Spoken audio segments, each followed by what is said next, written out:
பாஸ்கா 3ஆம் வாரம் திங்கட்கிழமை.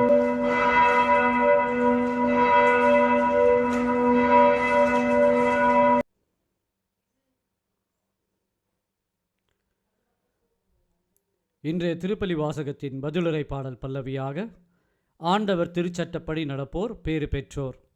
திருப்பாடல் அதிகாரம் 119, இறைவசனம் 23 முதல் 30, பல்லவியாக இறைவசனம் 1.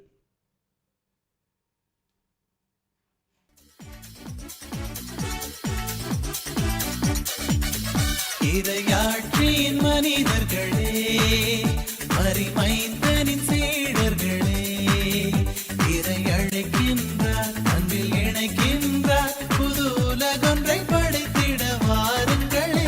இறையாட்சியின் மனிதர்களே, மரிமைந்தனின் சீடர்களே, இறை அழைக்கின்றார், அன்பில் இணைக்கின்றார், புது உலகொன்றை படைத்திட வாருங்களே.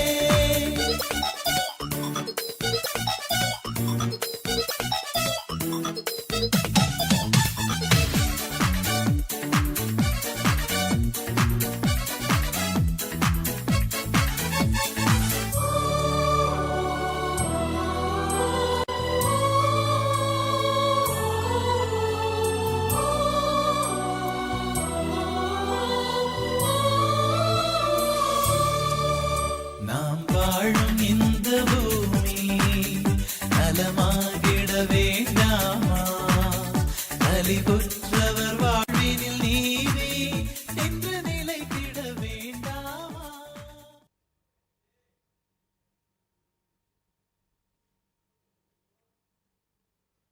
முதல் வாசகம். ஸ்தேவானின் ஞானத்தையும் தூய ஆவி வாயிலாக அவர் பேசிய வார்த்தைகளையும் எதிர்த்து நிற்க அவர்களால் இயலவில்லை. திருத்தூதர்கள் பணியில் நூலிருந்து வாசகம் அதிகாரம் 6, இறைவசனம் 8 முதல் 15 முடிய.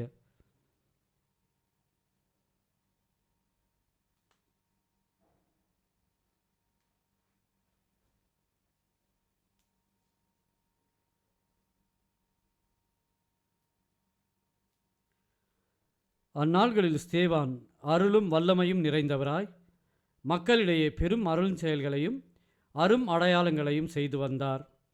அப்போது உரிமை அடைந்தோர் எனப்படுவோரின் தொழுகை கூடத்தை சேர்ந்த சிலரும் சீரேன், அலெக்சாந்திரியா நகரினரும் சிலிசியா, ஆசியா மாநிலத்தவரும் ஸ்தேவானோடு வாதாடத் தொடங்கினர். ஆனால் அவரது ஞானத்தையும் தூய ஆவி வாயிலாக அவர் பேசிய வார்த்தைகளையும் எதிர்த்து நிற்க அவர்களால் இயலவில்லை.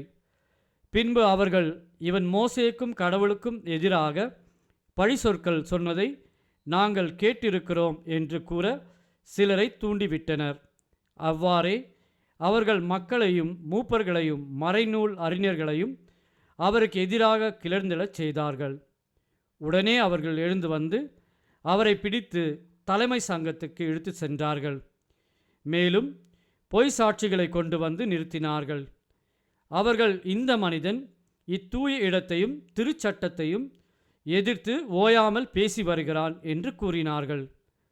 மேலும் அவர்கள் நசரேயராகிய இயேசு இந்த இடத்தை அழித்து விடுவார் என்றும் மோசே நமக்கு கொடுத்திருக்கிற முறைமைகளை மாற்றி விடுவார் என்றும் இவன் கூற கேட்டோம் என்றார்கள்.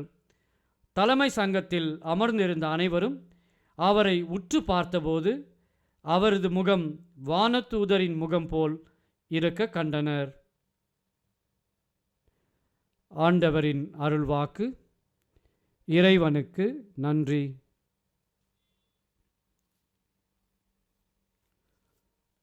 பதிலுரை பாடல்.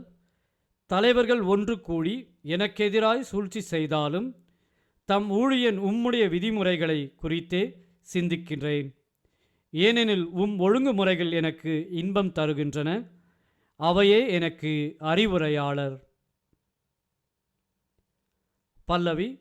ஆண்டவர் திருச்சட்டப்படி நடப்போர் பேறு பெற்றோர்.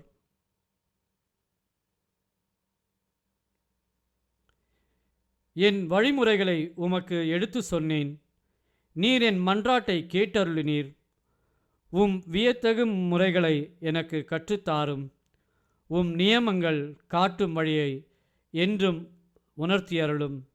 உம் வியத்தகு செயல்கள் பற்றி நான் சிந்தனை செய்வேன். பல்லவி. ஆண்டவர் திருச்சட்டப்படி நடப்போர் பேறு பெற்றோர்.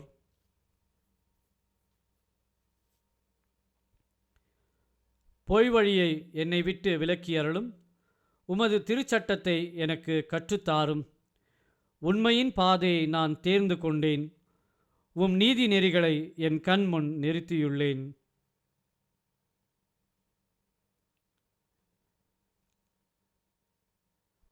பல்லவி. ஆண்டவர் திருச்சட்டப்படி நடப்போர் பேறு பெற்றோர்.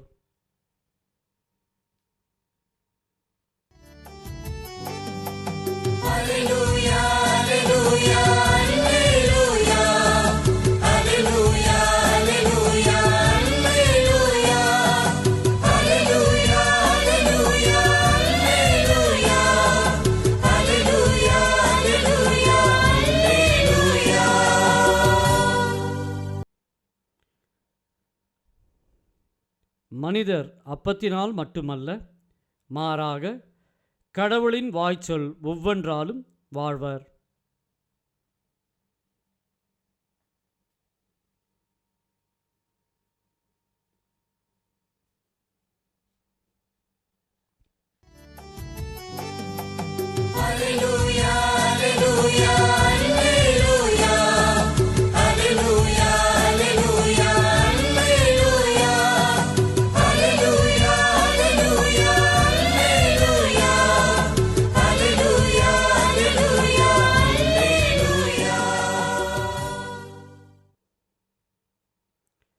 நற்செய்தி வாசகம். அழிந்து போகும் உணவுக்காக அல்ல, நிலை வாழ்வு தரும் அழியாத உணவுக்காகவே உழையுங்கள். யோவான் எழுதிய தூய நற்செய்தியிலிருந்து வாசகம். அதிகாரம் 6, இறைவசனம் 22 முதல் 29 முடிய.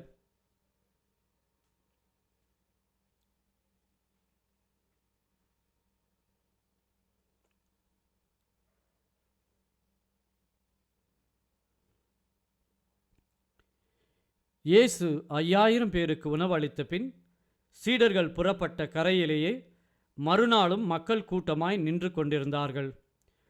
முந்தின நாள் ஒரு படகை தவிர வேறு படகு எதுவும் அங்கு இல்லை என்பதையும், அதில் இயேசுவின் சீடர்கள் மட்டும் போனார்கள் அன்றி இயேசு அவர்களோடு அப்படகில் ஏறவில்லை என்பதையும் அவர்கள் கண்கூடாக பார்த்திருந்தார்கள். அப்போது ஆண்டவர் கடவுளுக்கு நன்றி செலுத்தி கொடுத்த உணவை மக்கள் உண்ட இடத்திற்கு அருகில் திபேரியாவிலிருந்து படகுகள் வந்து சேர்ந்தன. இயேசுவும் அவருடைய சீடரும் அங்கு இல்லை என்பதை கண்ட மக்கள் கூட்டமாய் அப்படகுகளில் ஏறி இயேசுவை தேடி கப்பர்நாகுமுக்கு சென்றனர். அங்கு கடற்கரையில் அவர்கள் அவரை கண்டு, ரபி, எப்போது இங்கு வந்தீர் என்று கேட்டார்கள். இயேசு மறுமொழியாக, நீங்கள் அரும் அடையாளங்களை கண்டதால் அல்ல, மாறாக அப்பங்களை வயிறார உண்டதால்தான் என்னை தேடுகிறீர்கள் என உறுதியாக உங்களுக்கு சொல்கிறேன். அழிந்து போகும் உணவுக்காக உழைக்க வேண்டாம், நிலைவாழ்வு தரும் அழியாத உணவுக்காகவே உழையுங்கள். அவ்வுணவை மானிட மகன் உங்களுக்கு கொடுப்பார். ஏனெனில் தந்தையாகிய கடவுள் அவருக்கே தம் அதிகாரத்தை அளித்துள்ளார் என்றார். அவர்கள் அவரை நோக்கி, எங்கள் செயல்கள் கடவுளுக்கு ஏற்றவையாக இருப்பதற்கு நாங்கள் என்ன செய்ய வேண்டும் என்று கேட்டார்கள்.